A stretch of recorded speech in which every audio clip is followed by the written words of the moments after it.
നമ്മുടെ അടുക്കൽ ഇവിടെ നേരിട്ട് കൺസൾട്ടേഷന് വേണ്ടി വരുന്ന സമയത്ത് ഏറ്റവും കൂടുതൽ നമ്മൾ കൈകാര്യം ചെയ്യുന്ന കേസുകളിൽപ്പെട്ട ഒരു കേസാണ് നമ്മുടെ സ്വന്തം മകൾ, മകൻ ഇവരൊക്കെ മറ്റൊരു ബന്ധത്തിൽ ഏർപ്പെടുകയും വിവാഹം കഴിക്കുന്നതിൻ്റെ തൊട്ട് മുമ്പേ ഒരു അഫെയറും റിലേഷൻഷിപ്പിലൊക്കെ ആയിട്ട് നമ്മൾ ആഗ്രഹിച്ച ഒരു ഇണയെ നമുക്കവർക്ക് തിരഞ്ഞെടുത്ത് കൊടുക്കാൻ സാധിക്കാതെ വരികയും നമ്മൾ അവർ പക്ഷെ ഒരു റിലേഷൻഷിപ്പിലായ ആ അഫെയർ, ആ ഒരു ബന്ധം ചിലപ്പോൾ കുടിയനായിരിക്കും, അല്ലെങ്കിൽ അന്യമതസ്ഥരിൽപ്പെട്ട ക്രിസ്ത്യനൊക്കെ ഹിന്ദു മതസ്ഥകളിൽപ്പെട്ടവരായിരിക്കും. നമ്മൾ മുസ്ലിമീങ്ങളായിരിക്കും. അങ്ങനെ ഒരു ബന്ധം നമ്മുടെ ദീന് നമ്മോട് നിഷ്കർഷിക്കുന്നില്ലല്ലോ.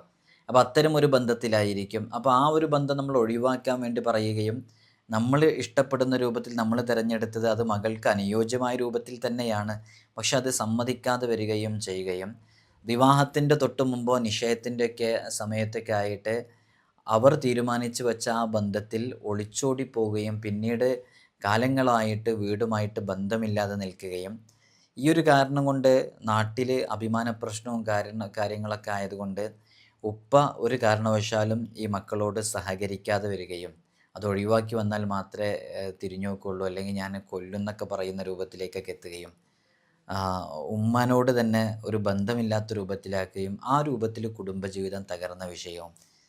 പിന്നെ ഭാര്യ ഭർത്താക്കന്മാർക്കിടയിൽ കപ്പിൾസ് ലൈഫിൽ യഥാർത്ഥത്തിൽ വരുന്ന ഭീമമായ വലിയ രൂപത്തിലുള്ള തകർച്ച, ഇതൊക്കെ ഇപ്പോൾ നമ്മൾ നിരന്തരം കണ്ടുകൊണ്ടിരിക്കുകയാണ്. നമ്മുടെ അടുക്കൽ ഇവിടെ കൺസൾട്ടേഷന് വരുമ്പോൾ കുറേ കേസുകൾ ഒരു ദിവസം തന്നെ പല സമയത്തും ഇതിൻ്റെ വ്യത്യസ്തങ്ങളായ എക്സ്ട്രീം ലെവലിലുള്ള കേസുകളൊക്കെ നമ്മൾ കേട്ടുകൊണ്ടിരിക്കുന്നു. യഥാർത്ഥത്തിൽ ഇങ്ങനെയൊക്കെ സംഭവിക്കാനുള്ള അതിൻ്റെ അടിസ്ഥാനപരമായ കാരണം എന്താണെന്നറിയോ? അതിൻ്റെ പിന്നിലൊരു കാരണമുണ്ട്. ഇത് ശരിക്ക് നമ്മൾ മനസ്സിലാക്കുമ്പോഴാണ് നമുക്കിത് ബോധ്യപ്പെടുക. അതുകൊണ്ട് തന്നെ ഇത് മനസ്സിലാക്കി തരാൻ വേണ്ടിയിട്ട് ഞാനത് കൃത്യമായിട്ട് നിങ്ങൾക്ക് ബോധ്യപ്പെടുത്തി തരാൻ വേണ്ടി ശ്രമിക്കുന്നുണ്ട്. നിങ്ങളിത് ആത്മാർത്ഥമായിട്ട് കേൾക്കണം എന്ന് ഓർമ്മപ്പെടുത്തണം. അള്ളാഹു സുബ്ഹാനഹു വ തആല നമുക്ക് ഇത്തരം വിഷയങ്ങളൊക്കെ പഠിക്കാനും മനസ്സിലാക്കാനുള്ള തൗഫീഖ് നൽകി അനുഗ്രഹിക്കുമാറാകട്ടെ. വിഷയത്തിലേക്ക് പ്രവേശിക്കുന്നതിൻ്റെ മുമ്പ് എല്ലാ ദിവസവും നമ്മൾ സൂചിപ്പിക്കാറുള്ളത് പോലെ തന്നെ നേരിട്ട് കാണാനുള്ള ഡേറ്റ് ചൊവ്വാഴ്ചകളിൽ മാത്രമാണ്. ചൊവ്വാഴ്ച നേരിട്ട് വരാൻ വേണ്ടി ബുക്ക് ചെയ്യാൻ വിളിക്കേണ്ടത് ഞായറാഴ്ച 10 മണിക്കാണ്. വിളിച്ച് ബുക്ക് ചെയ്തതിന് ശേഷം മാത്രമേ വരാവൂ എന്ന് ഓർമ്മപ്പെടുത്തുകയാണ്. പലപ്പോഴും പലരും വിളിച്ച് ബുക്ക് ചെയ്യാതൊക്കെ വരുന്നുണ്ട്. അതുകൊണ്ടാണ് പറയുന്നത്. നമ്മൾ കറക്റ്റ് സമയത്തിന് വിളിച്ച് കൃത്യമായി കാര്യങ്ങൾ മനസ്സിലാക്കിയിട്ട് മാത്രമേ വരാവൂ. ഇവിടെ ഓരോ ചൊവ്വാഴ്ചത്തേക്കും വരാൻ വേണ്ടിയിട്ട് ഞായറാഴ്ച ബുക്കിംഗ് എടുക്കുന്ന ലിസ്റ്റിലുള്ളവരെ മാത്രമേ നമുക്ക് നോക്കാൻ പറ്റുള്ളൂ. ഇവിടെ സ്ഥലം അറിഞ്ഞതിൻ്റെ പേരിൽ വന്നു എന്നുള്ളതുകൊണ്ട് നമുക്ക് നോക്കാൻ കഴിയില്ല. കാരണം വേറെയും പ്രോഗ്രാമുകൾ ഉണ്ടായതുകൊണ്ട് ഒരു ദിവസം ഇത്രയും എണ്ണം ആളുകളെ നോക്കാൻ സാധിക്കുള്ളൂ. അതിനപ്പുറത്തേക്ക് വന്നാൽ നമുക്ക് ലൈവും കാര്യങ്ങളും വേറെ പ്രോഗ്രാമുകളൊക്കെ ഉണ്ടായതുകൊണ്ട് അതിലേക്ക് നീങ്ങേണ്ടി വരേണ്ടതുണ്ട്. അപ്പോൾ ചിലപ്പോൾ നമുക്ക് ഒഴിവാക്കേണ്ടി വരും. അപ്പോൾ ലിസ്റ്റിൽ പേരുണ്ടോ എന്ന് കൺഫേം ചെയ്തിട്ട് മാത്രം വരിക. ലിസ്റ്റിൽ പേര് വേണ്ടി ഞായറാഴ്ച 10 മണിക്ക് ബുക്ക് ചെയ്യണം. ഇത്തരം വിഷയങ്ങളും കാര്യങ്ങളൊക്കെ നമ്മൾ ഇൻസ്റ്റയിൽ അപ്ഡേറ്റ് ചെയ്യാറുണ്ട്. ലിങ്ക് ഡിസ്ക്രിപ്ഷനിലുണ്ട്. അവിടെ ക്ലിക്ക് ചെയ്താൽ നിങ്ങൾക്ക് കാണാൻ സാധിക്കുന്നതാണ്. നമ്മുടെ ദർസിലേക്കുള്ള അഡ്മിഷൻ ആരംഭിച്ചിട്ടുണ്ട്. കഴിഞ്ഞ വർഷവും നമ്മൾ ഇതേപോലെ അപ്ഡേഷൻ അറിയിച്ചിട്ടുണ്ടായിരുന്നു. ഈ വർഷവും അറിയിക്കുകയാണ്. നമ്മുടെ മക്കൾക്കൊക്കെ സ്കൂളിലെ ആനുവൽ എക്സാം കഴിഞ്ഞ് അവർ പുതിയ അധ്യയന വർഷത്തിലേക്ക് കാലെടുത്ത് വെക്കുമ്പോൾ ആത്മീയാന്തരീക്ഷത്തിൽ ദീനീ ചിട്ടയിൽ നല്ല മക്കളെ വളർത്തണമെന്നാഗ്രഹിക്കുന്നവർക്ക് നമ്മുടെ ദർസിലേക്ക് ചേർക്കാവുന്നതാണ്. ഇവിടെ നിന്നവർക്ക് മതവും ഭൗതികവും അവർക്ക് ആവശ്യമുള്ള എല്ലാ വിഷയങ്ങളും അവരുടെ കഴിവിനനുസരിച്ച് നമ്മൾ പഠിപ്പിച്ചു കൊടുക്കും. തികഞ്ഞ അച്ചടക്കത്തോടുകൂടെ മാതാപിതാക്കൾ ആരാണ്, ഉമ്മയാരാണ്, ഉപ്പയാരാണെന്ന് മനസ്സിലാക്കി അറിഞ്ഞ് നല്ല രൂപത്തിൽ പെരുമാറുന്ന നല്ല സ്വഭാവമുള്ള മക്കളാക്കിയിട്ട് നമുക്ക് തിരിച്ചു തരാൻ സാധിക്കും. ഇതിനോടകം തന്നെ നമ്മുടെ ദർസിൽ പഠിക്കുന്ന മുതഅല്ലിമീങ്ങൾ വിവിധങ്ങളായ മേഖലകളിൽ കഴിവ് തെളിയിച്ചിട്ടുണ്ട്. വിവിധങ്ങളായ തലങ്ങളിൽ ഫസ്റ്റ് റാങ്ക് ഉൾപ്പെടെ നേടിയവരുണ്ട്. SSLC +2 തുടങ്ങിയ ക്ലാസ്സുകളിലൊക്കെ നല്ല മാർക്ക് വാങ്ങിച്ചവരുണ്ട്. ഇൻഷാ അല്ലാഹ് നിങ്ങൾക്ക് നിങ്ങളുടെ മക്കളെ വിശ്വാസത്തോടുകൂടെ ഏൽപ്പിച്ചു തരാവുന്നതാണ്. നമ്മുടെ ദർസിൽ പഠിക്കുന്ന മുതഅല്ലിമീങ്ങളുടെ വീഡിയോസും മറ്റുമൊക്കെ നിങ്ങൾ പലപ്പോഴും കണ്ടിട്ടുണ്ടാകും. നല്ല മക്കളായി വളരാൻ നല്ല രൂപത്തിൽ തന്നെ അവരെ ചെറുപ്പത്തിലേ വളർത്തണം എന്നുള്ളതാണ്. ചിലപ്പോൾ നമ്മളൊക്കെ വിചാരിക്കും 10ാം ക്ലാസ് കഴിഞ്ഞിട്ട് ചേർക്കുക, അതൊക്കെയല്ല അതിൻ്റെ ഒരു ടൈം എന്ന്. അല്ല, നമ്മുടെ കാലം അങ്ങനത്തെ ഒരു കാലമാണ്. മക്കളെ നേരത്തെ ചേർത്തുമ്പോഴാണ് അവർ ആ രൂപത്തിൽ നമുക്ക് കിട്ടുള്ളൂ. 10ാം ക്ലാസ്സൊക്കെ കഴിയുമ്പോഴേക്ക് നാട്ടിലൊക്കെ ഫ്രണ്ട്ഷിപ്പും കാര്യങ്ങളൊക്കെ കൂട്ടുകെട്ടൊക്കെ ആയാൽ പിന്നെ അവർ ദർസിലേക്ക് വരാൻ കൂട്ടാക്കൊന്നുമില്ല. നമ്മൾ പലപ്പോഴും കാണുന്നതാണ്. ഇപ്പോഴത്തെ ഒരു കാലം അറിയാലോ, കള്ളിനും കഞ്ചാവിനും ലഹരിക്കും മദ്യത്തിനൊക്കെ അടിമപ്പെട്ട് കുത്തഴിഞ്ഞ് ജീവിക്കുന്ന ഈ കാലഘട്ടത്തിൽ നല്ല രൂപത്തിൽ നല്ല ചിട്ടയിൽ നമ്മളൊക്കെ ആഗ്രഹിക്കുന്നത് നാളെ നമ്മുടെ ഖബറും പുറത്ത് വന്നിട്ട് സലാം പറയുന്ന സ്വാലിഹീങ്ങളായ മക്കളാവണമെന്നല്ലേ. ഇൻഷാ അല്ലാഹ് താല്പര്യമുള്ളവർക്ക് ഈ കാണുന്ന വാട്സപ്പ് നമ്പറിൽ നമ്മളെ കോൺടാക്റ്റ് ചെയ്യാവുന്നതാണ്. അഡ്മിഷൻ എന്ന് ടൈപ്പ് ചെയ്താൽ ഇൻഷാ അല്ലാഹ് നിങ്ങൾക്ക് ആവശ്യമുള്ള സംശയങ്ങളൊക്കെ അതിൽ ചോദിക്കാവുന്നതാണ്. വളരെ പെട്ടെന്ന് തന്നെ അഡ്മിഷന് പേര് തരണം. നമ്മൾ നിശ്ചിത ആളുകളെ മാത്രമേ എടുക്കുള്ളൂ എന്നുള്ളത് അറിയിക്കുകയാണ്. സമാധാനത്തോടുകൂടെ ജീവിക്കാൻ ആഗ്രഹിക്കാത്തവരായിട്ട് ആരും ഉണ്ടാകില്ല. എല്ലാവർക്കും സമാധാനമാണ് വേണ്ടത്. നമുക്ക് നല്ല വിലപിടിപ്പുള്ളൊരു മൊബൈൽ ഫോൺ പർച്ചേസ് ചെയ്യാൻ ഒരു 1,00,000 രൂപയോ 1,50,000 രൂപയോ ഒക്കെ കിട്ടിയാൽ പർച്ചേസ് ചെയ്യാൻ പറ്റും. പക്ഷേ സമാധാനം അതിനേക്കാളും വാല്യൂ ഉള്ളതാണ്. സമാധാനം ഇല്ലെങ്കിൽ ഈ ഫോൺ കൊണ്ടൊന്നൊരു കാര്യമില്ല എന്നുള്ളതാണ്. സമാധാനം ഇല്ലെങ്കിൽ നമുക്ക് ഈ ഫോൺ കൃത്യമായിട്ട് എന്തെങ്കിലും കാണാനോ എന്തെങ്കിലും ആവശ്യത്തിന് ഉപയോഗിക്കാനൊന്നും റാഹത്ത് കിട്ടില്ല. സമാധാനമുള്ള ജീവിതം എന്നുള്ളത് വില കൊടുത്ത് വാങ്ങാൻ സാധിക്കാത്തതാണ്. അതുകൊണ്ട് തന്നെ നമ്മുടെ സാമൂഹിക ജീവിതത്തിൻ്റെ കെട്ടുറപ്പിൻ്റെ ആണിക്കല്ലാണ് യഥാർത്ഥത്തിൽ കുടുംബ ഭദ്രത എന്ന് പറയുന്നത്. അപ്പോൾ ആ കുടുംബം എന്ന് പറഞ്ഞാൽ ഒരു ഫാമിലിയിൽ ഒരു ഉമ്മയും ഉപ്പയും മക്കളൊക്കെ അടങ്ങുന്ന ആ ഒരു ചെറു കുടുംബം ഒന്നും കൂടി വിശാലാർത്ഥത്തിൽ ചിന്തിക്കുമ്പോൾ ഒരു നല്ല ജനകീയമായിട്ട് കുടുംബത്തിൽ നല്ല ഇടപെട്ട് ജീവിക്കുന്നവരാണെങ്കിൽ കുറച്ചും കൂടെ ഒരു വൈഡിലേക്ക് വരും ആ കുടുംബത്തിൻ്റെ അംഗങ്ങളുടെ എണ്ണം. എല്ലാവരിലും ഇടപെട്ടുകൊണ്ട് ജീവിക്കുന്നവരാണെങ്കിൽ ചെറിയ രൂപത്തിൽ പറയുകയാണെങ്കിൽ അവരുടെ ഉമ്മയും ഉപ്പയും അവരുടെ മക്കളും ഒക്കെ അടങ്ങുന്ന ആ ഒരു കുടുംബം, ആ കുടുംബത്തിൽ ആർക്കെങ്കിലും എന്തെങ്കിലും എവിടെയെങ്കിലും ഏതെങ്കിലും രൂപത്തിലൊരു ചെറിയ വിള്ളൽ പ്രശ്നങ്ങൾ സംഭവിച്ചാൽ കുടുംബത്തിലുള്ള മൊത്തം ആളുകൾക്കും അതുമായി ബന്ധപ്പെട്ട് ചെറിയ വിഷയങ്ങളുണ്ടാകും. ഇപ്പോൾ കഴിഞ്ഞ ദിവസം തന്നെ നമ്മൾ അറിഞ്ഞ ചില കേസുകളിലൊക്കെ ഉപ്പയ്ക്ക് പള്ളിയിലേക്ക് പോകാൻ സാധിക്കുന്നില്ല. 5 വഖത്ത് ഫർള് നിസ്കരിക്കാൻ വേണ്ടി ജമാഅത്തിന് വേണ്ടി സ്ഥിരമായി പള്ളിയിൽ പോയിരുന്ന ഉപ്പയായിരുന്നു. പോകാൻ കഴിയുന്നില്ല അപമാനം കൊണ്ട്. കാരണം പള്ളിയിലെ ഉന്നതമായ സ്ഥാനത്ത് സെക്രട്ടറി എന്ന് പറയുന്ന മഹല്ല് കമ്മിറ്റിയുടെ ഉന്നതമായ സ്ഥാനത്ത് നിൽക്കുന്ന ആളുടെ മകളാണ് യഥാർത്ഥത്തിൽ ഇങ്ങനെ ഒരു ബന്ധത്തിൽ ഒരു ക്രിസ്ത്യൻ യുവാവുമായിട്ടുള്ള പ്രണയബന്ധം നീണ്ടുപോവുകയും വിവാഹം നിശ്ചയിക്കുന്നതിൻ്റെ തൊട്ട് മുമ്പ് അവർക്കിഷ്ടമുള്ള ആ ബന്ധത്തിൽ മായിട്ട് ഒളിച്ചോടി പോവുകയും പിന്നീട് അവർ എവിടെയോ ഏകാന്തമായിട്ട് നിക്കാഹ് പോലും ചെയ്യാതെ ഒരുമിച്ച് ജീവിക്കുകയാണ് എന്നാണ് പറയുന്നത്. മഅദല്ലാഹ്, അല്ലാഹു കാത്തുരക്ഷിക്കട്ടെ. പുതിയ കാലത്ത് അങ്ങനെയൊക്കെ സംഭവിക്കുമോ? തീർച്ചയായും സംഭവിക്കും. കാരണം പുതിയ കാലത്ത് അതിനുള്ള സാഹചര്യങ്ങൾ വളരെ കൂടുതലാണ്. ക്യാമ്പസ് ലൈഫ് എന്ന് പറയുന്ന കലാലയ ജീവിതം എന്നുള്ളത് അതിന് ഉപോത്ബലകമാകുന്ന കാര്യങ്ങൾക്കൊക്കെ അവസരങ്ങൾ ഒരുക്കി കൊടുത്തിട്ടാണ് മുന്നോട്ട് പോകുന്നത്.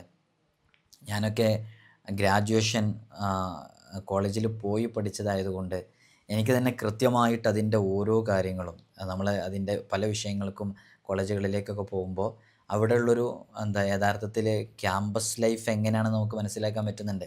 അവിടെ അങ്ങനെയുള്ള സാഹചര്യങ്ങൾ സൃഷ്ടിക്കപ്പെടുന്നുണ്ട്.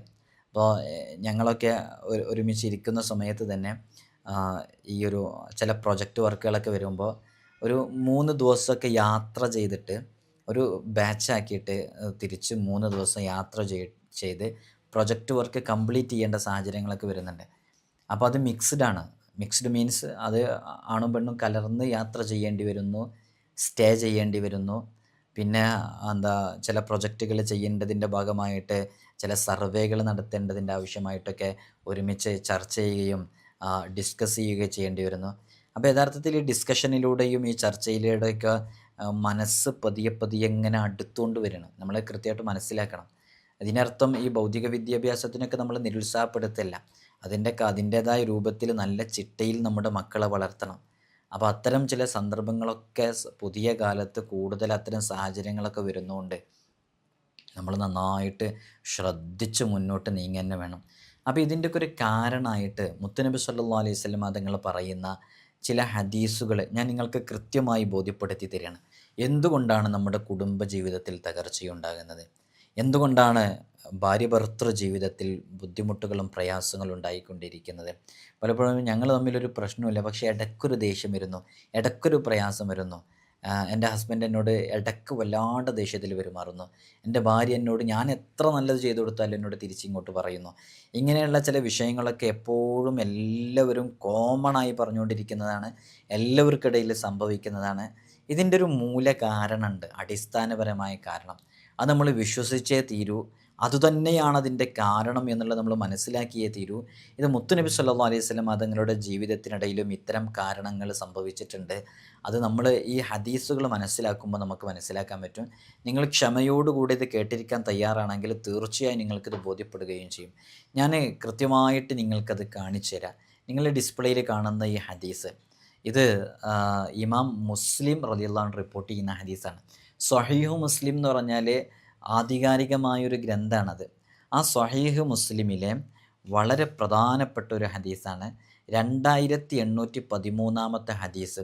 നിങ്ങളിത് കൃത്യമായിട്ട് കേൾക്കണം. ഞാൻ ഇതിൻ്റെ ഓരോ ഭാഗങ്ങളും നിങ്ങൾക്ക് വിശദീകരിച്ചു തരാം.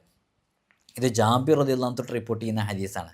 അതാണ് അതിൻ്റെ അടിയിൽ അറാബി ജാബിർ ബിൻ അബ്ദില്ല എന്ന് എഴുതി കാണിക്കുന്നത്. നോക്കൂ, ഖാല റസൂലുള്ളാഹി സ്വല്ലല്ലാഹു അലൈഹി വസല്ലം, മുത്തുനബി സല്ലല്ലാഹു അലൈഹി വസല്ലം തങ്ങൾ പറയുന്നു, ഇന്ന ഇബ്ലീസ യളഉ അർശഹു അലൽ മാ. ഇബ്ലീസ്, അവിടുത്തെ ഇബ്ലീസിൻ ലഅനത്തുല്ലാഹി അലൈഹി, ഇബ്ലീസിൻ്റെ സിംഹാസനം ജലോപരിതലത്തിൽ ഇങ്ങനെ വെക്കും. അപ്പോൾ വെള്ളത്തിന് മുകളിൽ, സമുദ്രത്തിന് മുകളിൽ ഇബ്ലീസിൻ്റെ സിംഹാസനം അങ്ങിങ്ങനെ വെക്കും. അങ്ങനെ വെച്ചിട്ട് സുമ്മ യബ്അസു സറായാഹു, നിങ്ങൾക്കിത് കാണുന്നില്ലേ? ഇബ്ലീസിൻ്റെ അണികളെ, സൈന്യത്തിനെ 4 ഭാഗത്തേക്കും പറഞ്ഞയക്കും. നിങ്ങൾ കൃത്യമായിട്ട് മനസ്സിലാക്കണം. 4 ഭാഗത്തേക്കും പറഞ്ഞയക്കുന്നത് എന്തിനാണ്? ഇവിടെ ദുനിയാവിൽ നല്ല ചിട്ടയിൽ ജീവിക്കുന്ന ആളുകളുണ്ട്, നല്ല അച്ചടക്കത്തിൽ ജീവിക്കുന്ന, നല്ല കുടുംബജീവിതത്തിൽ ജീവിക്കുന്ന, നല്ല രൂപത്തിൽ ജീവിക്കുന്ന ആളുകളുണ്ട്. അവരെ ഫിത്നയിലാക്കാൻ വേണ്ടിയാണ് ഇബ്ലീസ് ഓരോ സമയത്തും കുറച്ച് സൈന്യങ്ങളെ വിന്യസിച്ചിട്ട് അങ്ങനെ പറഞ്ഞയക്കും എന്നുള്ളതാണ്. അങ്ങനെ പറഞ്ഞയച്ചിട്ട് നിങ്ങൾ കൃത്യമായിട്ട് മനസ്സിലാക്കണം, ഇത് സ്വഹീഹായ ഹദീസാണ്. അങ്ങനെ പറഞ്ഞയച്ചിട്ട് ഇബ്ലീസ് ഫ അദ്നാഹും മിൻഹു മൻസിലത്തൻ അഅ്ളമുഹും ഫിത്ന. അപ്പോൾ ഈ പറഞ്ഞയക്കുന്നവരുടെ കൂട്ടത്തിൽ ഏറ്റവും കൂടുതൽ കുഴപ്പമുണ്ടാക്കുന്നവരായിരിക്കും ഇബ്ലീസിനോട് ഏറ്റവും അടുത്ത സ്ഥാനത്തുള്ളവർ. മനസ്സിലായില്ല? കുറേ ആളുകളെ പറഞ്ഞയക്കും ഇബ്ലീസിൻ്റെ സൈന്യങ്ങളെ. അതിൽ ഏറ്റവും കൂടുതൽ കുഴപ്പമുണ്ടാക്കുന്ന, പ്രശ്നം ഉണ്ടാക്കുന്ന ആളുകളായിരിക്കും ഇബ്ലീസിനോട് ഏറ്റവും കൂടുതൽ സ്ഥാനത്താൽ അടുത്തിട്ടുണ്ടായിരിക്കുക. അപ്പോൾ യജീഉ അഹദുഹും ഫയഖൂൽ ഫഅൽതു കദാ.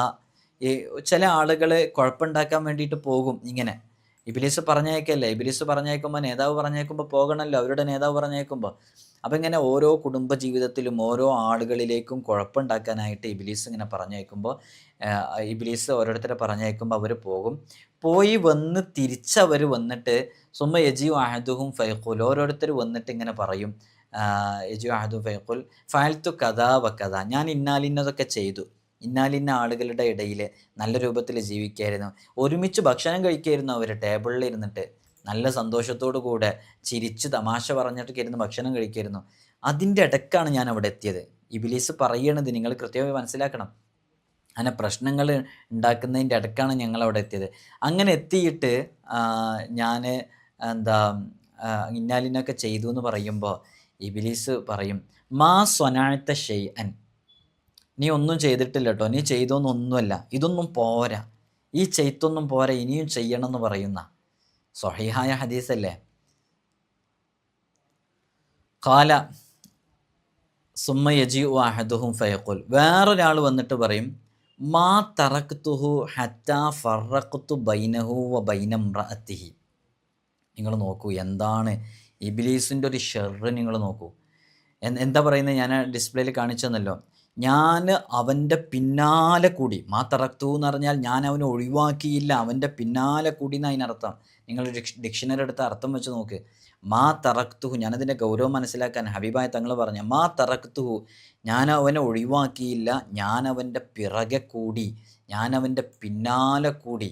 ഏതുവരെ കൂടി എന്ന് പറയുമോ? ഹത്താ ഫറഖ്തു ബൈനഹു വ ബൈന ഇംറഅതിഹി. ഓ, വളരെ ഗൗരവമുള്ളൊരു വാക്കാണത്. ഏതുവരെ കൂടി? ഞാൻ അവൻ്റെയും അവൻ്റെ ഭാര്യയുടെയും ഇടയിൽ വേർപിരിക്കുന്നത് വരെ, അവർ തമ്മിലുള്ള ബന്ധം വേർപ്പെടുത്തുന്നത് വരെ ഞാൻ അവനെ ഒഴിവാക്കിയില്ല, അവനെ കൂടിക്കൊണ്ടേയിരുന്നു, അവൻ്റെ പിന്നാലെ കൂടിക്കൊണ്ടേയിരുന്നു. ഇബിലീസിന് സന്തോഷമായി. അതാണ് ഹദീസിൽ നോക്കൂ, ഖാല, ഇബിലീസ് എന്ത് ചെയ്യും, ഫയുദിനീഹി മിൻഹു വയക്കൂൽ, ഇബിലീസ് ഓനങ്ങ് ചേർത്തി പിടിക്കുന്ന, ചേർത്തി പിടിച്ചിട്ട് അവൻ അണച്ചു പിടിച്ചിട്ട് പറയും, നിഅമ അൻത, നീ നല്ലവനാണടാ എന്ന് പറയുന്ന. നിങ്ങൾ നോക്കൂ, ഇബിലീസ് ഇങ്ങനെ ചെയ്യുന്നുണ്ട് എന്ന് മുത്തുനബി സല്ലല്ലാഹു അലൈഹി വസല്ലം നിങ്ങൾ പറയുകയാണ്. ഇനി നിങ്ങൾ പറയൂ, നമ്മുടെയൊക്കെ ജീവിതത്തിൽ ഒരിക്കലും പ്രശ്നമുണ്ടാകരുത് എന്ന് കരുതിയ സന്ദർഭത്തിൽ എത്ര പ്രശ്നങ്ങൾ പൊട്ടിപ്പുറപ്പെട്ടു. സത്യമല്ലേ പറയുന്നത്? ചെറിയ ചെറിയ വാക്കുകളെ കൊണ്ട്, ചെറിയ ചെറിയ ഇഷ്യൂകൾ കൊണ്ട് വലിയ പ്രശ്നമായി മാറിയ എത്ര സന്ദർഭങ്ങളുണ്ടായി. അതിൻ്റെ മൂലകാരണം ഇതല്ലേ? സ്വഹീഹ് മുസ്ലിമിലെ ഹദീസാണ്, 2813 ഹദീസാണ്, 13ാമത്തെ നമ്പർ ഹദീസാണ്. നിങ്ങൾ നോക്കൂ, ഖുർആൻ കഴിഞ്ഞാൽ ബുഖാരി, മുസ്ലിം എന്ന് പറയുന്ന 2 പ്രധാനപ്പെട്ട കിതാബുകൾ വളരെ ആധികാരികമായാണ്, സ്വഹീഹായതാണ്, മുത്തുനബി തങ്ങൾ പറയുന്നതാണ്. അങ്ങനെ ഇബിലീസ് ഓരോ ദിവസവും പറഞ്ഞയക്കുമ്പോൾ നമ്മുടെ അടുക്കലേക്ക് ഇബിലീസ് വരുന്നുണ്ട്, നമ്മുടെ ഇടയിൽ ഫിത്ന ഉണ്ടാക്കുന്നുണ്ട്. നമ്മളത് മനസ്സിലാക്കണം. ആ ഇബിലീസാണ് യഥാർത്ഥത്തിൽ, ഷൈത്വാനാണ് യഥാർത്ഥത്തിൽ നമ്മളെ പഴപ്പിക്കുന്നത്. ഇത് ആർക്കിടയിൽ വരെ സംഭവിച്ചു എന്നറിയോ? മുത്തുനബി സല്ലല്ലാഹു അലൈഹി വസല്ലം തങ്ങളും അവിടുത്തെ പ്രിയപ്പെട്ട പത്നിയായ മഹദിയായ ആയിഷ റളിയല്ലാഹു അൻഹയ്ക്കിടയിൽ വരെ സംഭവിച്ചു. ആ ഹദീസും കാണാം, മുസ്ലിമിൻ്റെ ഹദീസാണ്. അതിന് തൊട്ടു താഴെയുള്ള 2ാമത്തെ ഹദീസ്, 2815 ഹദീസിൽ കൃത്യമായി പറയുന്നു. നിങ്ങളത് മനസ്സിലാക്കാൻ തയ്യാറായാൽ ഒരുപാട് വിഷയങ്ങളിൽ നിങ്ങൾക്ക് പരിഹാരമുണ്ടാകും. ഇത്തരം വിഷയങ്ങളാണ് നമ്മുടെ ജീവിതത്തിൽ പ്രശ്നങ്ങളായി സംഭവിക്കുന്നത് എന്ന് നമുക്കൊക്കെ ബോധ്യപ്പെടും. അങ്ങനെയുള്ള വളരെ പ്രധാനപ്പെട്ട ചില കാര്യങ്ങൾ ഇന്നത്തെ ക്ലാസ്സിൽ ഓർമ്മപ്പെടുത്തുകയും നിങ്ങൾക്കിതൊക്കെ ബോധ്യപ്പെട്ട് ഇതാണ് ഇതിൻ്റെ പിന്നിൽ സംഭവിക്കുന്നത് മനസ്സിലാക്കാൻ വേണ്ടിയിട്ടാണ്. മുത്തുനബി സല്ലല്ലാഹു അലൈഹി വസല്ലം തങ്ങളും മഹദിയായ ആയിഷ റളിയല്ലാഹു അൻഹ വളരെ സന്തോഷത്തോടുകൂടെ ജീവിക്കുകയാണ്. ഒരു പ്രശ്നവുമില്ല, ഒരു പ്രതിസന്ധിയില്ല, ബുദ്ധിമുട്ടുമില്ല. പക്ഷെ ഹബീബായ തങ്ങൾക്കിടയിലും ഇങ്ങനെ ശൈത്വാന്, പിശാജ്, ഇബ്ലീസ് വന്നിട്ട് നബിതങ്ങൾക്കും അവിടുത്തെ പ്രിയപ്പെട്ട ഭാര്യ ആയിഷ റളിയല്ലാഹു അൻഹയ്ക്കിടയിലും കുത്തിത്തിരിപ്പ് ഉണ്ടാക്കാൻ നോക്കി, ഫിത്ന ഉണ്ടാക്കാൻ നോക്കി. പക്ഷെ അത് അവിടെ വിജയിക്കൂല. കാരണം ഹബീബായ തങ്ങളുമായി ബന്ധപ്പെട്ട ഒരു സീക്രട്ട് അവിടെ കിടക്കുന്നുണ്ട്. അത് നിങ്ങൾക്കിത് കേട്ടാൽ മനസ്സിലാക്കാൻ പറ്റും. എന്താണ് സംഭവിച്ചത്? നിങ്ങൾ നോക്കൂ, ഈ ഹദീസ് നോക്കൂ. ഇത് 2815 ഹദീസ്.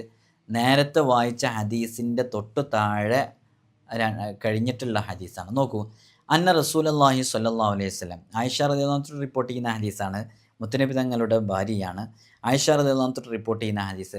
അന്ന റസൂലുള്ളാഹി സ്വല്ലല്ലാഹു അലൈഹി വസല്ലം, മുത്തുനബി സ്വല്ലല്ലാഹു അലൈഹി വസല്ലം തങ്ങൾ ഖറജ മിൻ ഇൻദിഹാ ലൈലൻ, ഒരു രാത്രിയിൽ മുത്തുനബി സ്വല്ലല്ലാഹു അലൈഹി വസല്ലം തങ്ങൾ എൻ്റെ അടുത്ത് നിന്ന് പെട്ടെന്ന് പുറത്തേക്ക് പോയി. നിങ്ങൾ കൃത്യമായി കേൾക്കണം. നബിതങ്ങളും ആയിഷ ബീവി റളിയല്ലാഹു അൻഹ ഇങ്ങനെ ഇരിക്കുന്നതിൻ്റെ ഇടയിൽ പെട്ടെന്ന് മുത്തുനബി സ്വല്ലല്ലാഹു അലൈഹി വസല്ലം തങ്ങൾ പുറത്തേക്ക് പോയി. പെട്ടെന്ന് ഇറങ്ങിപ്പോയത് കണ്ടപ്പോൾ ഖാലത്ത്, ആയിഷ ബീവി റളിയല്ലാഹു അൻഹ പറയാണ്, ഫഗിർതു അലൈഹി, എനിക്ക് മുത്തുനബി സല്ലല്ലാഹു അലൈഹി വസല്ലം തങ്ങളോട് ചെറിയൊരു ദേഷ്യവും അരിശമൊക്കെ വന്നുപോയി അങ്ങനെ പോയപ്പോൾ. അപ്പോൾ മുത്തുനബി തങ്ങൾ പിന്നെ പുറത്തു പോയിട്ട് തിരിച്ചു വരികയാണ്. തിരിച്ചു വന്നപ്പോൾ ഫജാ ഫറആമാ അസ്നാൻ, നബി സല്ലല്ലാഹു അലൈഹി വസല്ലം തങ്ങൾ ആയിഷ ബീവിയുടെ മുഖത്തുണ്ടായ ചില ഭാവപ്രകടനങ്ങളിൽ നിന്നും ആയിഷ ബീവിയുടെ പെരുമാറ്റത്തിൽ നിന്നും എന്തോ ഒരു പന്തികേട് മുത്തുനബി തങ്ങൾക്ക് തോന്നിയപ്പോൾ ആയിഷ ബീവിയോട് ഹബീബായ തങ്ങൾ ചോദിക്കുകയാണ്, മാ ലക്കിയ ആയിഷ അഗിർത്തി, എന്തു പറ്റി ആയിഷ നിനക്ക്? എന്നോട് വല്ല ദേഷ്യമുണ്ടോ? പെട്ടെന്ന് ഇങ്ങനെ മുഖഭാവങ്ങളൊക്കെ മാറാനുള്ള കാരണം എന്താ? എന്തു പറ്റി? അങ്ങനെയൊക്കെ നമ്മളിടയ്ക്ക് ചോദിക്കണം നമ്മുടെ ഭാര്യമാരോടും അതേപോലെ തന്നെ ഭർത്താക്കന്മാരോടും. പരസ്പരം അങ്ങോട്ടും ഇങ്ങോട്ടും അവരുടെ മുഖത്തുള്ള ചെറിയ ഭാവപ്രകടനങ്ങളൊക്കെ പരസ്പരം അങ്ങോട്ടും ഇങ്ങോട്ടും ചോദിച്ച് എന്തു പറ്റി, ഇന്ന് വല്ലാണ്ട് വിഷമിച്ചിരിക്കുന്നത് കാണുന്നുണ്ടല്ലോ, വീട്ടിലെന്തെങ്കിലും വിഷയങ്ങളുണ്ടോ, പ്രശ്നങ്ങളുണ്ടോ, എന്താ റാഹത്തില്ലേ എന്നുള്ളതൊക്കെ നമ്മൾ ചോദിച്ചുകൊണ്ടിരിക്കണം ഇടയ്ക്ക്, അല്ലേ? അത് കുടുംബജീവിതത്തിൽ നല്ല ഖൈറുണ്ടാവാൻ കാരണമാകും. അപ്പോൾ ആയിഷ ബീവി റളിയല്ലാഹു അൻഹയോട് മുത്തുനബി സല്ലല്ലാഹു അലൈഹി വസല്ലം തങ്ങൾ ചോദിക്കണം, മാ ലക്കിയ ആയിഷ അഗിർത്തി, എന്തു പറ്റി? വല്ലാണ്ട് എന്താ ഒരു മുഖഭാവത്തിലൊക്കെ ഒരു മാറ്റം വന്നിട്ടുണ്ടല്ലോ, എന്തു പറ്റിയെന്ന് ചോദിച്ചപ്പോൾ, എന്നോട് ദേഷ്യമുണ്ടോ എന്ന് ചോദിച്ചപ്പോൾ, ഇടയ്ക്ക് ചോദിക്കുക ഭർത്താക്കന്മാർക്ക് ഭാര്യയോട്, എന്നോട് ദേഷ്യമുണ്ടോ എന്ന് ചോദിക്കുക, അത് നല്ലതാണ്.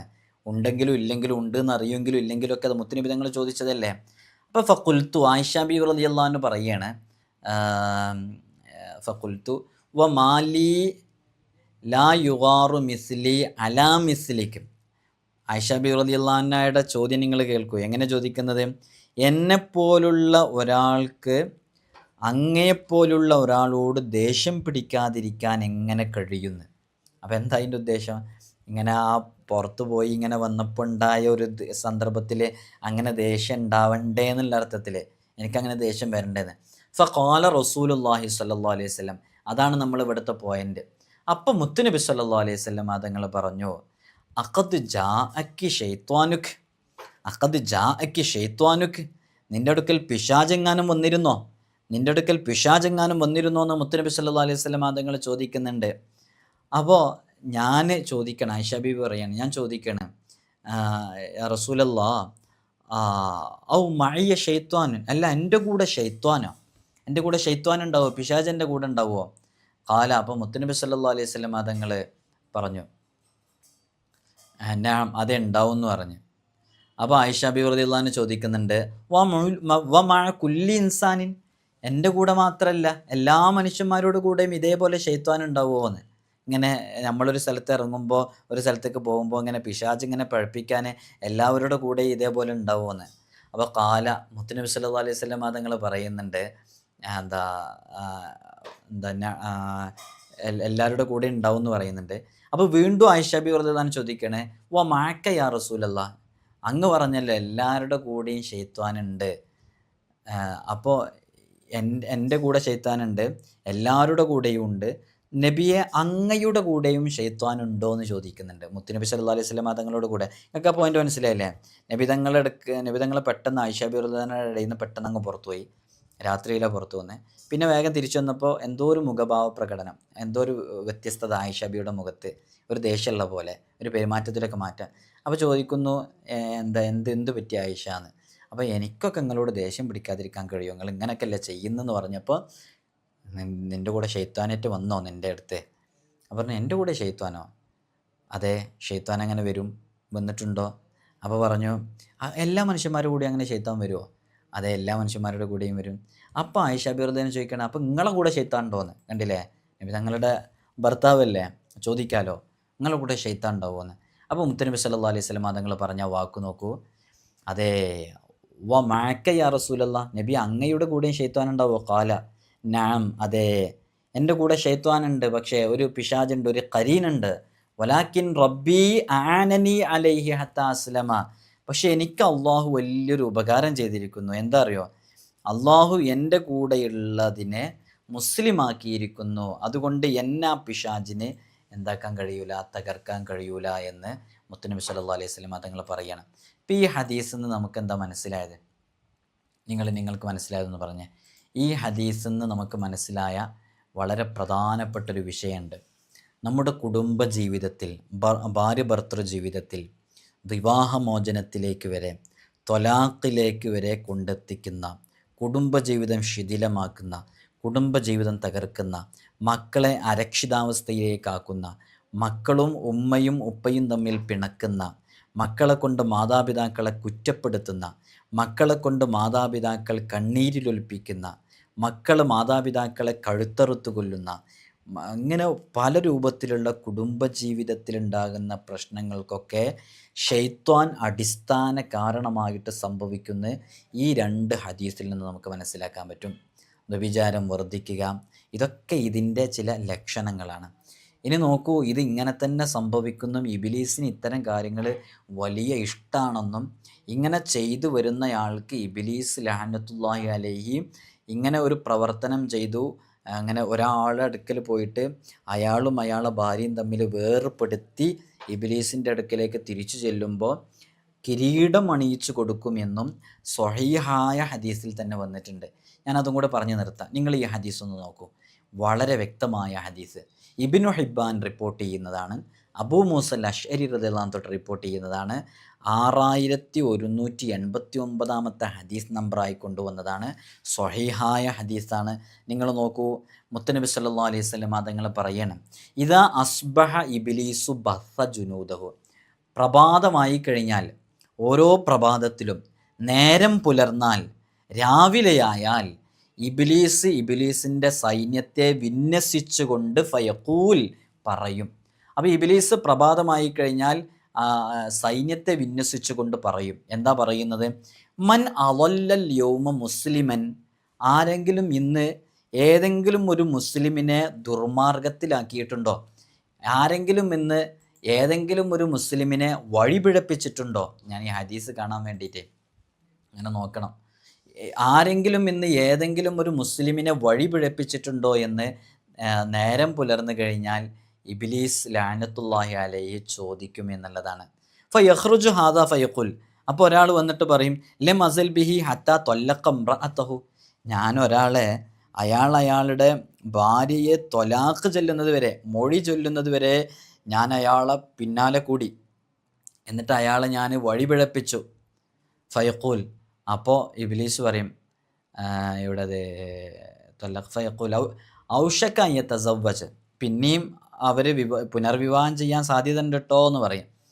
ഫയഖൂൽ വയജിയു അത്, അപ്പോൾ വേറെ ആൾ വന്നിട്ട് പറയും ഫയഖൂൽ ലം അസൽ ഹത്താ അഖ വാലിദൈഹി, ഞാനൊരാളുടെ അയാളുടെ മക്കൾ, അയാളുടെ മാതാപിതാക്കളെ ബുദ്ധിമുട്ടാക്കുന്നത് വരെ ഞാൻ വല്ലാണ്ട് പണിയെടുത്തിട്ടുണ്ട്.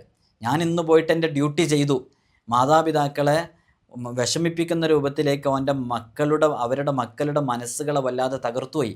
അതുകൊണ്ട് എൻ്റെ കാരണം കൊണ്ട് ഇന്ന് മക്കൾ മാതാപിതാക്കളോട് വല്ലാതെ കലഹിച്ചിട്ടുണ്ട്, ബുദ്ധിമുട്ടിലാക്കിയിട്ടുണ്ട്. ഫയഖൂൽ, അപ്പോൾ ഇബ്ലീസ് പറയും ഔഷക യബ്റ, അങ്ങനെയൊക്കെ ആക്കിയിട്ടുണ്ടെങ്കിലും യബറ, അവർ പിന്നെയും നന്നാവാൻ സാധ്യതയുണ്ട് കേട്ടോ, പിന്നെയും നീ അങ്ങനെ പഴപ്പിച്ചിട്ടുണ്ടെങ്കിൽ പിന്നെയും ഗുണം ചെയ്തു കൊടുക്കാനും നല്ല കാര്യങ്ങൾ ചെയ്തു കൊടുക്കാനും സാധ്യതയുണ്ട്, നീ ഇനിയും പണിയെടുക്കണം. വയജിയു ആദാ, വേറൊരാൾ വന്നിട്ട് പറയും ലം അസൽ ബിഹി ഹത്ത അഷ്റഖ്, ഞാൻ ഒരാളെ ഇസ്ലാമിൽ നിന്ന് പുറത്ത് കളയുന്ന രൂപത്തിൽ, ഇസ്ലാമിൽ നിന്ന് പുറത്ത് പറയുന്ന രൂപത്തിൽ അവനെ ഞാൻ എന്താക്കിയിട്ടുണ്ട്, ഷിർക്ക് ചെയ്യിപ്പിച്ചിട്ടുണ്ട് എന്ന് പറയും. അപ്പോൾ ഇബ്ലീസിന് സന്തോഷമാകും. ഇതൊന്നും ഷിർക്ക് ഇതുപോലെ അല്ലല്ലോ, ഷിർക്ക് വലിയതല്ലേ, ഇസ്ലാമെന്ന് പുറത്താക്കി കളഞ്ഞില്ലേ. ലം, അപ്പോൾ പറയും എന്താ പറയുക, ഫയഖുൽ അന്ത, നീയാണ് ഗംഭീരൻ, നീയാണ് നല്ലവൻ, നീയാണ് നന്നായി പണിയെടുത്തവൻ എന്ന് ഇബ്ലീസ് പറയും. വേറൊരാൾ വന്നിട്ട് പറയും, നിങ്ങൾ ഈ ഹദീസ് കാണുന്നില്ലേ, ലം അസൽ ബിഹി ഹത്താ സന, ഞാൻ ഓന് വേറൊരാളുമായിട്ട് അവിഹിത ബന്ധത്തിൽ ഏർപ്പെടുന്നത് വരെ, വ്യഭിചരിക്കുന്നത് വരെ ഞാൻ നന്നായിട്ട് കിണഞ്ഞു പരിശ്രമിച്ചു. അവനിങ്ങനെ യാത്ര ചെയ്യുമ്പോൾ അവനും ഒരു പെണ്ണും കൂടി ഒറ്റയ്ക്കാവുന്ന, ഒരു സ്ത്രീയും കൂടി ഒറ്റയ്ക്കാവുന്ന സാഹചര്യം ഉണ്ടാക്കി കൊടുത്തു. അവൻ്റെ മനസ്സിലേക്ക് അങ്ങനെ യാത്ര പോകാൻ സാഹചര്യം ഉണ്ടാക്കി കൊടുത്തു. അങ്ങനെ ഒരുമിച്ചവർ ഇരിക്കുന്ന സാഹചര്യം ഉണ്ടാക്കി കൊടുത്തു. അങ്ങനെ വ്യഭിചാര പ്രവർത്തനങ്ങളിലേക്ക് ഏർപ്പെടാനുള്ള സാഹചര്യം ഉണ്ടാക്കി കൊടുത്തു. അവൻ വ്യഭിചരിച്ചു എന്ന് പറയും. ഫയഖൂൽ, അപ്പോൾ ഇബ്ലീസ് പറയും അന്ത, നീയും നന്നായിട്ടുണ്ട്, നന്നായി പണിയെടുത്തിട്ടുണ്ട്. വേറൊരാൾ വന്നിട്ട് പറയും ഫയജി വാദ വയഖൂൽ ലം അസൽ ബിഹി ഹത്താ ഖതൽ, ഞാനൊരാളെ അയാളും മറ്റാളും തമ്മിൽ ശക്തമായിട്ട് യുദ്ധം ചെയ്യുന്ന രൂപത്തിലേക്ക്, കൊലവിളി നടത്തുന്ന രൂപത്തിലേക്ക്, കൊലവിളി മുഴക്കുകയും പരസ്പരം അങ്ങോട്ടും ഇങ്ങോട്ടും കൊല്ലുകയും ചെയ്യുന്ന രൂപത്തിലേക്ക് ഞാൻ പണിയെടുത്തു. അങ്ങനെ നിങ്ങൾക്ക് കേൾക്കണോ? ഇബ്ലീസിനോട് പറയണേ, ഞാൻ അയാളും അയാളെ ജ്യേഷ്ഠനും തമ്മിൽ, അയാളും അയാളെ അയൽവാസിയും തമ്മിൽ പരസ്പരം അങ്ങോട്ടും ഇങ്ങോട്ടും തർക്കിച്ച് പ്രശ്നമാകുന്ന രൂപത്തിലേക്ക് വരെ എത്തിച്ചിട്ട് ഇപ്പോൾ അവർ അങ്ങോട്ടും ഇങ്ങോട്ടും വാളെടുത്ത് കൊണ്ടുവന്ന് കത്തിയെടുത്ത് വന്ന് കുത്തിയിട്ട് ഒരാൾ ഹോസ്പിറ്റലിലാണ്, മറ്റാൾ മരണപ്പെടുകയും ചെയ്തിട്ടുണ്ട്, അയാളും ഏകദേശം മരണപ്പെടാനായിട്ടുണ്ട്, അതുവരെ ഞാൻ പണിയെടുത്തിട്ടുണ്ടെന്ന് പറയും. ഫയഖൂൽ അന്ത, നീയാണ് വിജയി എന്ന് പറഞ്ഞിട്ട്, നീയാണ് നല്ലവനെന്ന് പറഞ്ഞിട്ട്, നീയാണ് ഉഷാറെന്ന് പറഞ്ഞിട്ട് ഇബ്ലീസ് അവനെ സമാശ്വാസപ്പെടുത്തുകയും അഭിനന്ദിക്കുകയും വയൽബിസുഹു താജ്, ഇതൊക്കെ ഹദീസിലുള്ളതാണ്. അത്രയും കഠിനമായ പണിയെടുത്ത് ഭിന്നിപ്പിലാക്കിയവനക്ക് കിരീടം അണിയിക്കുകയും ചെയ്യും. ആ താജ് എന്നുള്ളത് റെഡ് അക്ഷരത്തിൽ ലാസ്റ്റ് കണ്ടില്ലേ, കിരീടം അണിയിക്കുകയും ചെയ്യുമെന്ന് ഇബ്ലീസ് പറയുമെന്ന് ആരാ പറയുന്നത്? മുത്തുനബി സല്ലല്ലാഹു അലൈഹി വസല്ലം. അതാണ്. ഇനി നിങ്ങൾ പറ, നമ്മുടെ ജീവിതത്തിലെ, കുടുംബജീവിതത്തിലെ, മാതാപിതാക്കൾ മക്കൾക്കിടയിലെ, അയൽവാസികൾക്കിടയിലൊക്കെ ഇത്തരം പ്രവർത്തനങ്ങളുടെയൊക്കെ അടിസ്ഥാനപരമായ കാരണം എന്താ? ഞാനിതിൻ്റെ തുടക്കത്തിൽ പറഞ്ഞില്ലേ, എന്താണ് ഇതിന് രക്ഷ നേടാനുള്ള മാർഗം? ആത്മീയമായിട്ട് വളർത്തുക, വിശുദ്ധ ഖുർആൻ പാരായണം ചെയ്യുന്ന വീടുകളാകുക, സൂറത്തുൽ ബഖറ ദിനം പാരായണം ചെയ്യുന്ന വീടുകളാകുക, ഹദ്ദാദ് റാത്തീബ് ചൊല്ലുന്ന മക്കളായിരിക്കുക, സ്വലാത്ത് ചൊല്ലുന്ന മക്കളായിരിക്കുക, ദീനി ചിട്ടയിൽ വളർത്തിക്കൊണ്ടേയിരിക്കുക. എന്നാൽ അത്തരം ആളുകളെ ശൈത്വാനിന് പ്രലോഭിപ്പിക്കാനോ കീഴ്പ്പെടുത്താനോ സാധിക്കുകയില്ല. തീർച്ച. ഇന്നതില്ലാണ്ടായിപ്പോയി. നമ്മുടെ മക്കളെ നിയന്ത്രിക്കാൻ പറ്റാണ്ടായിപ്പോയി. പൈശാചിക സ്വാധീനം കൂടുതൽ വന്നു. അതുകൊണ്ടാണ് യഥാർത്ഥത്തിൽ ഇതിൽ സംഭവിക്കുന്നത്. ഇൻഷാ അല്ലാഹ് ഇത്തരം വിഷയങ്ങൾക്കുള്ളൊരു സൊല്യൂഷൻ എന്താണ് എന്നുള്ളതും കൂടെ ചെറിയ പ്രായം മുതൽ വളർത്തുമ്പോൾ തന്നെ പൈശാചികമായ ഇത്തരം അപകടങ്ങൾ നമ്മുടെ മക്കളിലേക്ക് വരാതിരിക്കാൻ നമ്മൾ എന്താണ് ചെയ്യേണ്ടതെന്ന് കൃത്യമായി വിശദീകരിക്കും. അള്ളാഹു നമുക്ക് തൗഫീഖ് നൽകട്ടെ. നിങ്ങളൊക്കെ ദുആ ചെയ്യണം. അസ്സലാമു അലൈക്കും വറഹ്മത്തുള്ളാഹി.